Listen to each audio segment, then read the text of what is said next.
Hello, this is Steve. So I'm here because this past Saturday, I started teaching a class at Rutgers University. This class at Rutgers University that I'm teaching now, it's all about the students and teachers. They're all teachers in the classroom, and the teachers in the classroom they are new to teaching. Now, there's a little bit of a twist. They're non-traditional, so they're going alternate route in order to get their certification. So the people in this classroom, they have had a job doing something else somewhere else at another time. They're accountants, bankers, psychologists, engineers, artists, all these different things who either found out that, you know what, I really want to teach, I want to give back, or they've always wanted to teach, but they never went into it the way they were supposed to, or they should have. Let's say they got out of college, they couldn't find a job, and then Teach for America reached out to them, and they're like, you know what, this is something that I could do. But in order for them to get their certification, they have to take this class with a series of couple other classes before that certification can take place. And I think it's really good. I mean, the program itself is a detailed program. It outlines all the stuff that teachers should know how to do, how to handle your classroom, how to understand your curriculum, how to look at your lesson plans, how to the dynamics of the schools, all the things in between that sometimes you just don't learn when you're in school, even if you're in a traditional program. So it's really nice. So we had our first class. And during the first class, what we do is make sure that I always make sure that I have extra time at the end of the class, an extra 45 minutes to an hour, where they can just ask questions in an open format. They can just ask questions, and I'll do the best that I can to give them answers. Or even at that, those who are in the class, they can say, well, this is what I do. And then we can say, you know what, these are good, these are not good. So after getting these questions this past Saturday, and listen to what they have to say and how intently they were listening to what it is that the information I was giving them, I started to realize this is good stuff for teachers in general. Or there might be some other teachers out there who are starting their first year of education who could really use this information. So what I'm going to do is I'm going to make this little quick video series. Each one will be a few minutes, whatever like that, of the best questions that I got during my classes. So all the classes aren't on Saturday. Moving forward, the classes are on Wednesdays and such. But what I'm going to do is I'm going to just listen to the questions that they have, and then I'm going to share with you the best 3 or 4 questions that I received, and then give you the answer that I gave. Now you may agree, you may disagree with the answers or whatever, but here we go. All right. One of the questions that came about was about students coming into the class. This one particular teacher is a ESL teacher, and she goes and she has her students for I think about half an hour, and they're elementary students. And when they come into the classroom, she says they feel like it's playtime. Her classroom is in a trailer, so it's not in a regular building. So they come out there and they're like, "Yeah, wow, this is great." And she says she spends a good 10 to 15 minutes to get them on track before they actually can get any work done. So my question to her was, being that you're out on a trailer, are they coming to you or do you go and get them? And she says, well, I go and I pick them up. I said, okay, well, how long of a walk is it from where you pick them up to your trailer? She's about 2.5 minutes. I said, oh, she says, yeah, I know. I says, no, that's great. That's wonderful. And she's looking at me like I'm crazy. And some of the people in the classroom are like, what? I said, that's your instructional time when you're walking in the hallway. Well, first of all, you have rules about walking in the hallway throughout the building. Yes. So get real good at walking backwards. Walking backwards, that's the time that you can talk to the students, getting them properly prepared for coming into your classroom. Yes, you want to walk through the hallways quietly, not to disturb anyone, but you can talk to them quietly. You only have a few students at a time. As you're walking backwards, hey everybody, it's good to have you today. We're going to go over, before we get to the classroom, how we're going to get to the classroom. We're going to wait there, and then when we come into the classroom, what we're going to do. Hey, anybody know what the behavior is, what we're supposed to do? And they can raise their hand and keep walking while they're doing that. Yes, what we're supposed to do is this. That's right. Oh, that's really exciting. And I would just keep saying it over and over again, all the way to the classroom, repeating what the expectation is for them when they come to the classroom. And then when you get to the door of the trailer or wherever it is you are, okay, everyone, now's the time. Here we are. We're going to go into the classroom. This is what we need to do. Show me that you can do that. And as they go in, this is awesome. Way to go. Good job. And then you can sit down and then you can really get started on what's being done.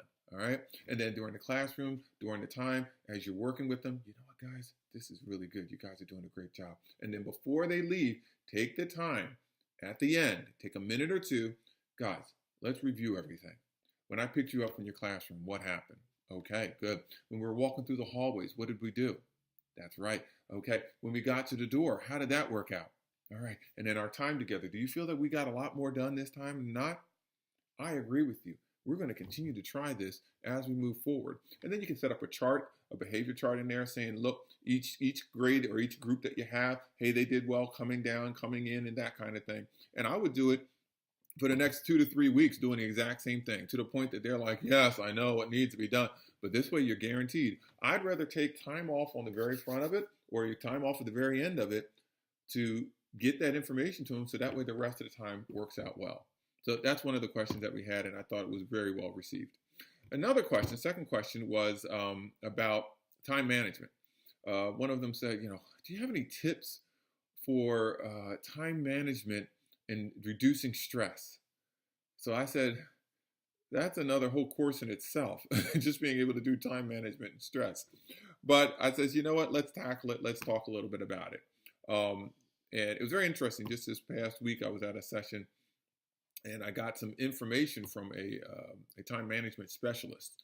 And so I kind of shared with them one of those things. I said, well, give me a quick raise of your hand. How many of you have a to-do list? Raise your hand. How many of you have a calendar? Oh, yeah. Then with the calendar, and then what else was there? How many of you have Post-it notes? Oh, yeah. How many of you have a wall calendar in your classroom too? Oh, yeah. So I was like, now you have too many lists. You have too many things all over the place. You got Post-it notes over here. You got lists over there. You got another list over here. You got a calendar in your computer. You got a calendar in your paper. You got a calendar on your desk. You got a calendar on your wall. And there's all this stuff. So that causes a lot of extra stress. One of the things that I learned from the session where I was in was, number one, have one list. One list. Just one list. Here is mine. I actually held it up for everybody. This is the one. I keep it in my back pocket. It has all my everything in there. One list for everything that I need to do. It's all in one location, as opposed to having a list here, Post-it notes. You got stuff all over the place. Keep it just one location. That way, no matter whether it has to do with one thing or another thing, you know that that's the one spot that you can go to really focus on what needs to happen. Okay, so that's one way to make that happen and really lower that stress level, lower the need to run all over the place to find out what it is that you need to do. And once you write something down on there, it releases you. The person that gave me some information, the person who was Sean Kershaw is her name. She had said that the human mind can only hold 7 items at a time.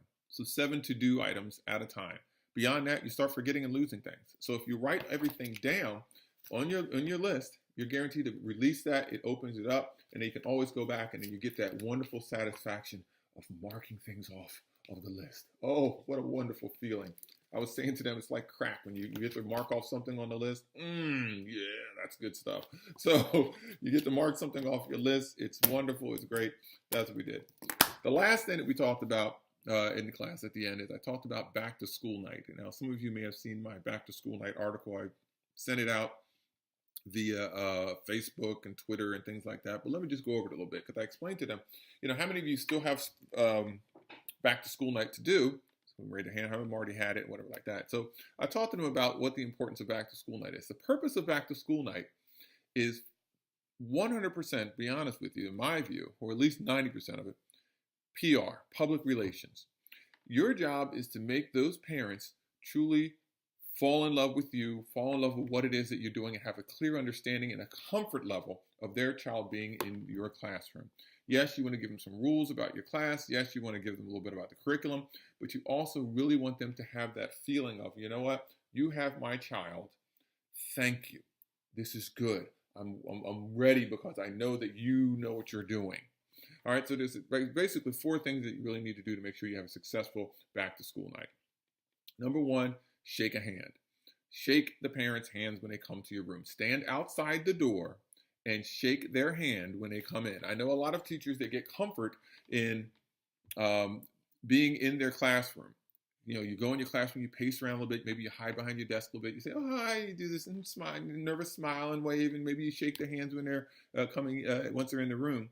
But stand outside the door and shake their hands just like you do with your students. It's a great way to really get engaged with them. And when they go by, you can tell them some instructions. Find your child's seat. How are you? Very good. And it also prevents you from getting cornered in the classroom beforehand with a conference. You know what I'm saying?